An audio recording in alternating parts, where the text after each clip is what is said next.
Eagles Entertainment.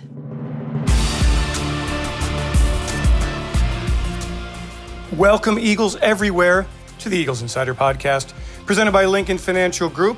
Eagles Insider Dave Spadaro with you, wishing everyone a healthy and happy 4th of July week.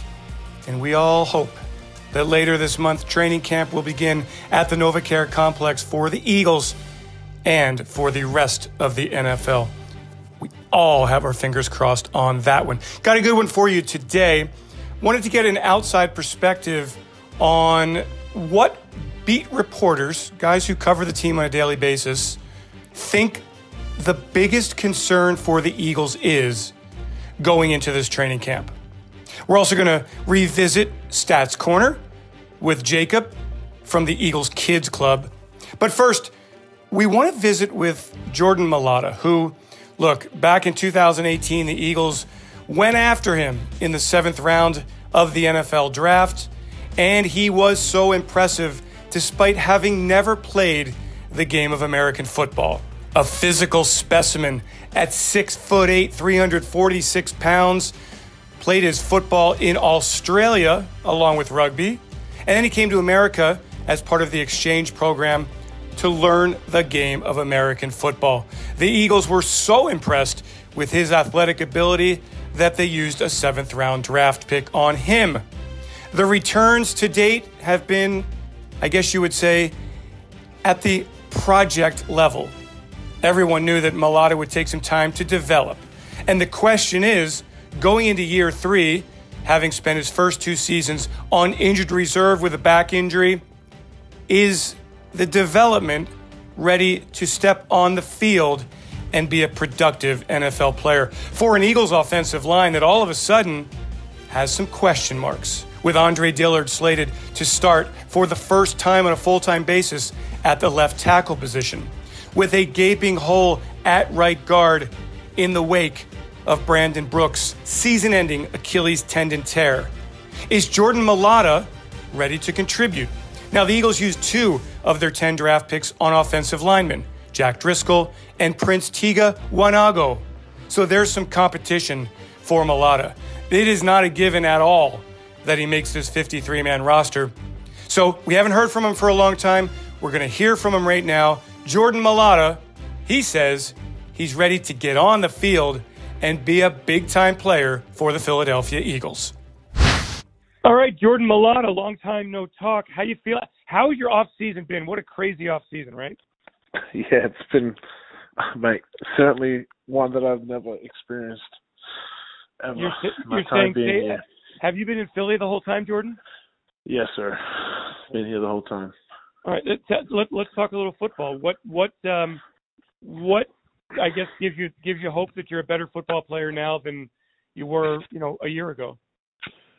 I think just the when you go through I go through 3 years of just being in the system and learning, just the intricacies of the game and the game plan that your team runs. I think, just becoming familiar and comfortable, getting those mental reps, and then trying to work on my craft, technique-wise, that's what makes me feel more confident now than I've ever felt before being at this team, since I've come here.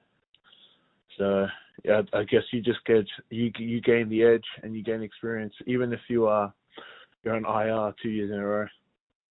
Yeah, that seems to be the only thing kind of holding you back was the injuries. Yeah. Update me on the health. Do you feel like you're physically ready to, withstand the rigors of playing offensive line in the NFL? Yeah, sir. I think this is the healthiest off season I've had in terms of in the gym and on the field. I finally hit the squat machine, or not squat machine, but I'm squatting now, front squat and back squat now. The fact that I'm doing that now, I feel really confident. That's exciting. Jordan, has it been frustrating for you? Oh yeah, of course. I'd be lying if I said it hasn't been. But at the same time, I kind of seen a new light. Just like, just gained this new attitude, like chip on my shoulder to even want it more, try and get back for the team and get back for myself as well. So, when you go through the same thing, year after year, you kind of just get a chip in your shoulder and you just want to play even more. Do you feel like, Jordan, that it's kind of a prove it kind of training camp and preseason for you? Mm-hmm. Oh, no doubt. Yeah, I see this as my definitely as a prove it year and training camp. I'm not gonna sit here and tell lies, but I'm really excited to go back out there and show the team that I'm still a great player and a great teammate. That I know my stuff. So yeah, it's just going to be a big year for me. Jordan, where have you improved kind of from a physical standpoint? Are you leaner than you were, or stronger than you were, or the strength in your legs, your back? Where do you think you've made your most gains? I think the gains would be still the same right side, but just the familiarity and comfortability in playing that swing tackle position, and getting those reps at the right side. Yeah, it was kind of blindsided last year. When they put me on the right side, I'd never taken any reps on the right side, but I don't like to complain, so I just clapped it on the chin and did the best I could. And now, even after the whole year of playing at right side, I feel more comfortable now. Just working on those little intricacies and the minor details that I needed to correct, played right than I am to the left. So that's the big change this off season was trying to get build the same power on both sides and kind of correct the techniques to be able to play both sides. Are you able to get out on the field by yourself throughout this off season and work on technique and work on your footwork and yes, work on those things? Yes, sir. I've been able to get on the field and do those necessary, just like base drills that we do to warm up and do reps, sets of reps of just kicking back and change of direction, even like run blocking, going through plays, been doing all that. What was your reaction draft weekend when they drafted Prince Tega and Jack? I'll be honest, I wasn't watching the draft. I kind of found out by you, actually, or the Eagles Twitter. Someone tweeted it. Okay. I was like, cool. I was like, oh, that's cool. We got 2 more tackles. And I was like, we need it. We honestly need depth. We lost Big V and we lost JT. And honestly, I wasn't, it felt threatened. But I love competition as well, so it definitely makes me want to work harder this year during this training camp. But yeah, overall, I wasn't. I was pretty happy that we got depth and picked up 2 guys. I ended up watching, looking up these guys and seeing who they were, and so that they look like decent fellas. So yeah, can't wait to start working with them and hitting them while they hold the pads. Yeah, it must be. Last one for you. It must be really, really kind of just anxious, excited to get back on the field and take the next step. Yeah, that's really it. I'm really, like I said, I had that chip on my shoulder now, and I'm just really excited to go out there and show my worth and show these guys that I am an elite NFL player in this league. I love to hear that, Jordan. I love that confidence, man. Thanks, bud. Appreciate it. Man. Appreciate that. Hey, listen, thanks for your time. Good luck to you. Stay safe, and hopefully I'll see you at NovaCare really soon. You too. See you, man. All right, brother. Take care. All right, now let's get some outside perspective. I asked 5 reporters who cover the Eagles on a daily basis what their biggest concern heading into the 2020 season was for the Philadelphia Eagles. So let's hear from them. Les Bowen, Philadelphia Inquirer Daily News. Well, I would say that the biggest concern for the Eagles going into training camp is Andre Dillard at left tackle, replacing one of the franchise's all-time greats, Jason Peters. I wouldn't have said this maybe a month ago because I see that there are really a number of concerns. There are 3 that I identify as very strong concerns. One is the defense without Malcolm Jenkins. Another is, did they really give Carson Wentz enough weapons to put the offense on par with the top offenses in the conference, given what Dallas has, given what you see in some other cities? Is Jalen Reagor and Marquise Goodwin and, a couple of lower draft picks enough to really lift this offense from kind of the funk that it was in much of last season? Maybe there'll be some new concepts that'll help that. I don't know. But I think that's a pretty valid concern. However, I was somewhat worried about Dillard. And then Brandon Brooks went down with that Achilles tear at right guard. And suddenly, I don't think they can get by with Dillard being just sort of okay, the way that Halapoulivaati Vaitai was in the Super Bowl season when Jason Peters went down. I think they're going to need Dillard to be good, because I really don't think you can be sort of okay at two different positions where you had dominant players before. Brooks, I would say, has been their most consistently dominant offensive lineman over the past few seasons.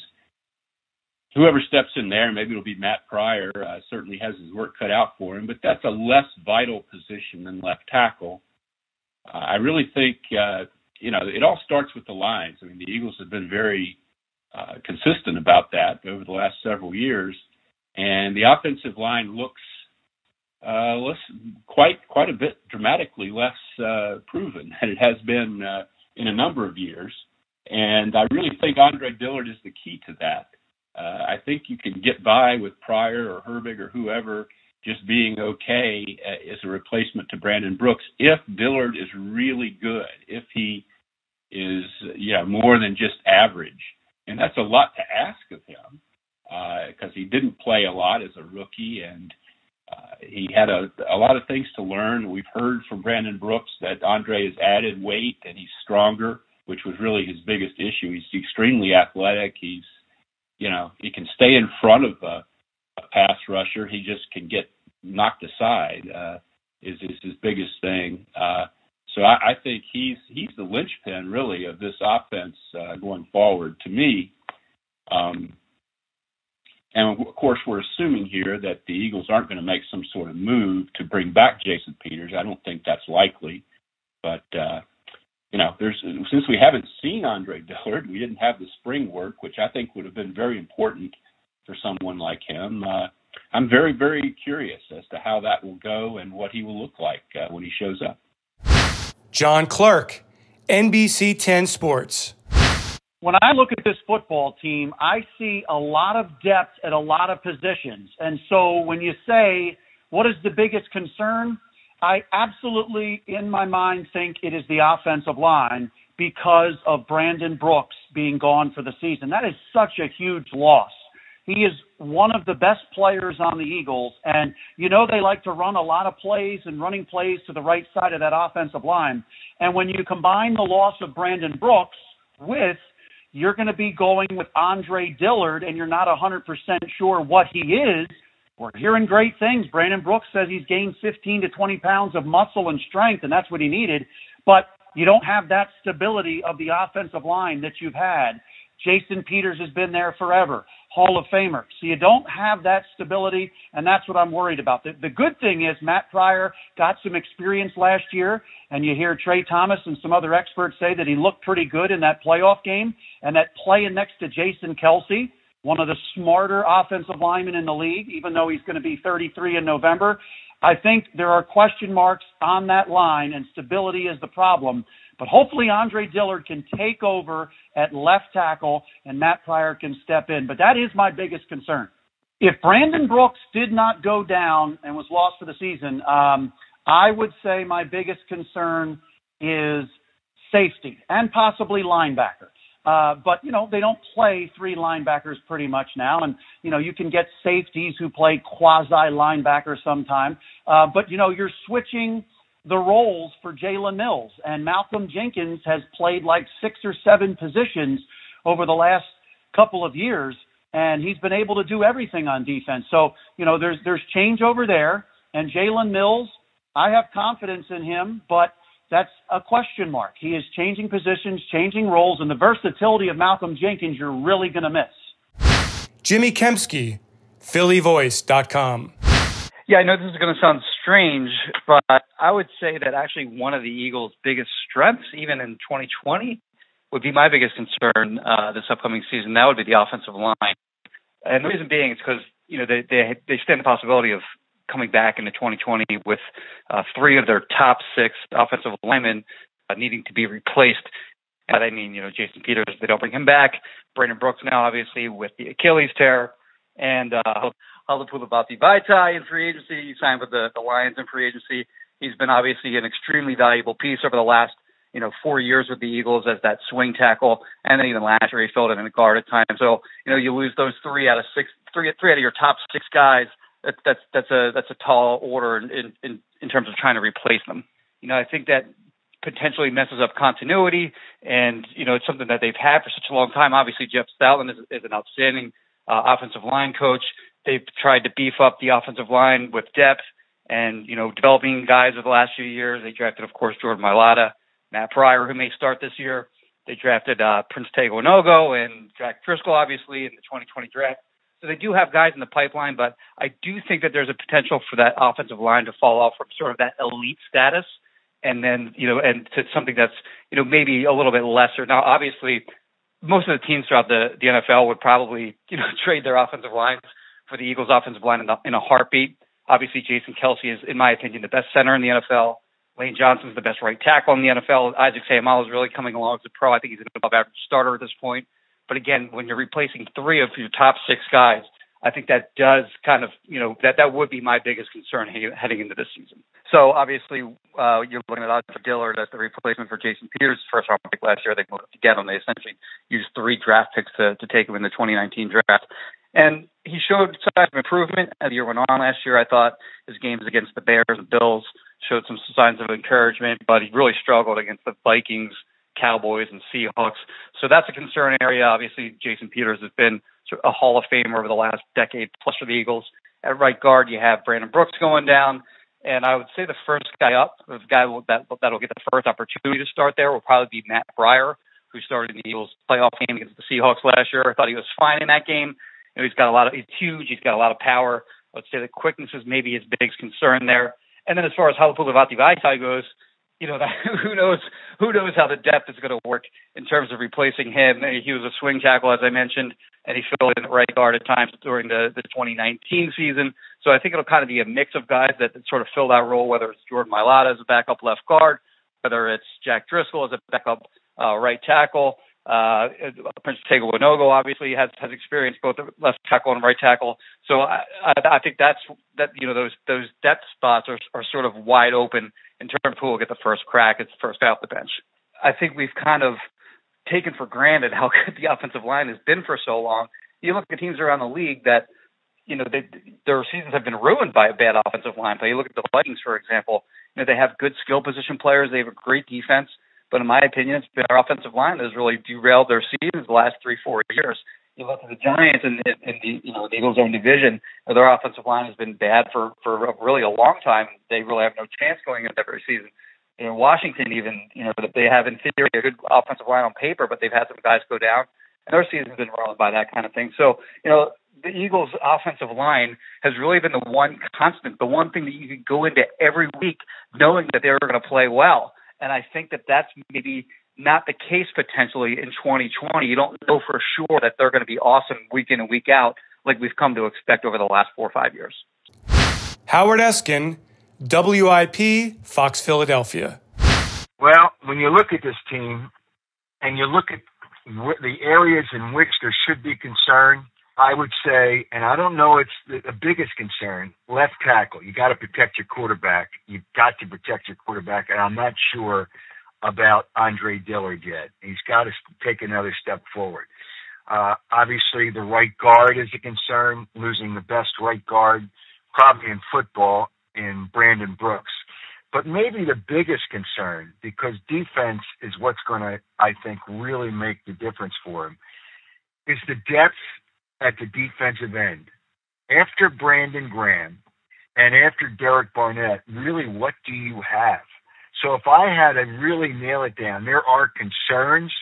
If I had to really nail it down, after Graham and Barnett, who do you have? You have Josh Sweat, Sharif Miller, Avery, Hall, Osman. You can go right down the list of suspects rather than real depth, and they've had depth there. Now, the tackle position's great, but I would say if I had to nail it down to one, and it's really hard to do because every team has questions, I would kind of point to the depth at the defensive end. What I remember about 2017 is they had such great rotation and depth that later in the season, whether it's late in the game or later in the season, and to think about how deep that went, obviously when you go to the Super Bowl, you're going pretty deep, that they had guys that were still playing, the players were still playing at a high level. They had players that could kind of pick up for the other people, and they didn't worry about how many snaps they had. Oh, they worried about it, but they didn't make an issue of it. But they had depth there, and the rotation, and that's what's been really good. When the Eagles have played well defensively, it's been depth in a lot of areas. And the depth at the defensive end was really, really good for the Eagles. They could bring a guy in, and you really didn't lose. You really didn't lose much. And to think about Chris Long, the player that always comes to mind at the end of his career, towards the end of his career, but to what he added for that team, and he kept that team defensively fresh.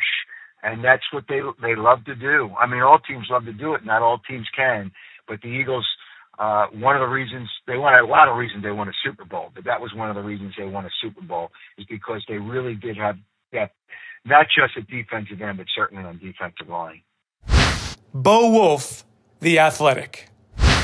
So I think that the Eagles' number one concern on the field, at least, is still finding a way to be more explosive on offense, and certainly they tried to address that in the draft by adding Jalen Reagor and a couple guys on day 3 who were sort of lottery tickets, and Marquise Goodwin as well. But the way that this offense looked last year, and the stats bear it out, is that even when they were successful, everything was very difficult for them. I think they had the second longest plays per drive on touchdown drives. We know that their completions to receivers last year were the worst in the league in terms of yards per attempt. They need to be more explosive on offense. They need to find a way to make things easier for Carson Wentz, easier for the defense. And the way that they were successful last year on offense was by being so good on third down and in the red zone, top 5 in both categories. And that's really just probably not sustainable. So they need to find a way, whether that is some of the new stuff incorporated by Rich Scangarello, some new offensive schemes, some new boot action stuff, or whether that is getting, a healthier Deshaun Jackson or Jalen Reagor performing really well for a rookie. They need to find a way to be more explosive downfield and to just make things a little bit easier on offense. And the challenge here, I think, will be incorporating some of these pieces who they need to be effective right away without really much of an offseason. You look at Jalen Reagor. Doug Peterson said right now he's just learning that one spot behind Deshaun Jackson. I don't know how much he can learn in these, these virtual settings. And, Doug Peterson and Howie Roseman like to say a lot, you don't know what you have in these guys until you get them in the building. And they're not going to get them in the building until, late July or August, most likely. So they don't know whether Jalen Reagor is going to be ready to step in right away. They sort of need him to be. Maybe it's J.J. Arcega-Whiteside taking a big leap in year 2 after a pretty unsuccessful or unproductive rookie season.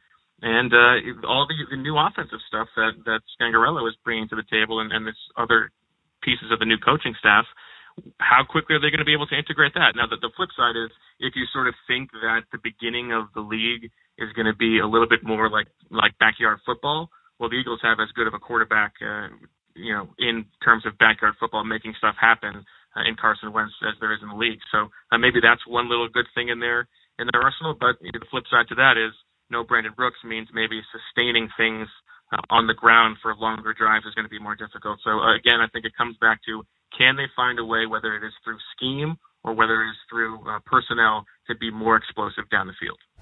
Now, since the theme of this podcast has kind of been along the offensive line, we're going to hit that right now. in our Stats Corner, Jacob from the Eagles Kids Club.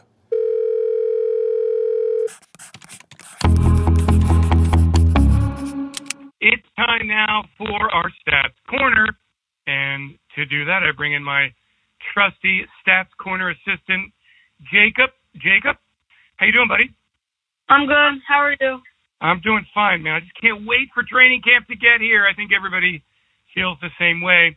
And everybody, Jacob, as we talk about Stats Corner, is talking about the Eagles' offensive line this year. We've got some changes going on. In 2019, Jacob, another great job by the offensive line. What statistic do you have for me? In 2019, 3 of the team's starting offensive linemen earned Pro Bowl honors. The 3 players were Brandon Brooks, Jason Kelsey, and Lane Johnson, marking just the 4th time in franchise history that the Eagles sent 3 offensive linemen to the Pro Bowl in the same season. That is pretty darn impressive. And for all of you who wondered, well, what are the other times? Well, I'll give you the years. 2015, Kelsey, Evan Mathis, Jason Peters. 2003, Jermaine Mayberry, John Runyon, Trey Thomas. 1954, Ken Farragut, Frank Kilroy, Lum Snyder. You know, Jacob, we've got 3 of those Pro Bowlers from last year. One of them, Brandon Brooks, won't play in 2020. Lane Johnson, injured last year. Is he ready to be a star again at right tackle in 2020? He could be. He just needs to stay healthy. He has to keep on doing his thing, and that thing is obviously just destroying defensive linemen so our running backs and whoever is running the ball can get to where they need to be. That's right. And then let's talk about Jason Kelsey here for just one moment. We all love Jason Kelsey, who gave the best speech in the history of Super Bowl parades. We were a bunch of underdogs. And you know what underdogs is?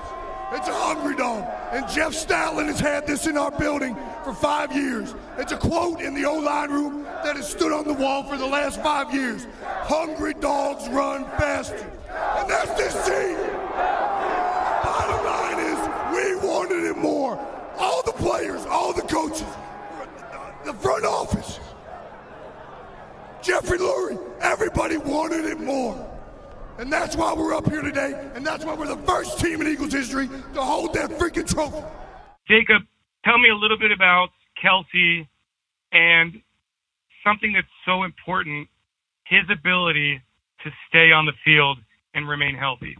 Kelsey, who has also earned first-team All-Pro honors for the 3rd consecutive year in 2019, leads all active NFL centers with 89 consecutive games started. The only other center with 60-plus consecutive starts is Alex Mack with 80. And there you go. Jason Kelsey, he's a great player, and part of his greatness is being durable.